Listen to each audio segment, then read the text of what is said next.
वज़ीर इत्तलात मरियम औरंगज़ेब ने इमरान खान की गिरफ्तारी के बाद पुरतशद्दुद एहतजाज पर सवालात उठा दिए। उन्होंने कहा है कि मनसूबा बंदी के तहत तोड़ फोड़ और जलाओ घिराव किया गया। मरियम औरंगज़ेब ने यह भी पूछा कि PTI के लोग कल अवामी और रियासती इमलाक को नुकसान पहुंचा रहे थे, तब उनके लीडर्स ने उन्हें क्यों नहीं रोका। सरकारी इमलाक को नुकसान पहुंचाने का इकदाम किसी सूरत बर्दाश्त नहीं किया जाएगा। जिम्मेदार अनासर के खिलाफ सख्त कार्रवाई की जाएगी।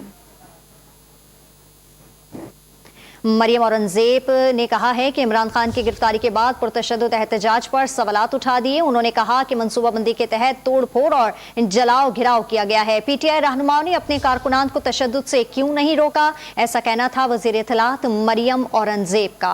उन्होंने इस हवाले से मजीद भी कहा कि लोग कल अवामी और रियासती इमलाक को नुकसान पहुंचा रहे थे, तब उनके लीडर्स कहाँ मौजूद थे जिन्होंने नहीं रोका। सरकारी इमलाक को नुकसान पहुंचाने का इकदाम किसी सूरत बर्दाश्त नहीं किया जाएगा और जिम्मेदार अनासर के खिलाफ सख्त कार्रवाई की जाएगी।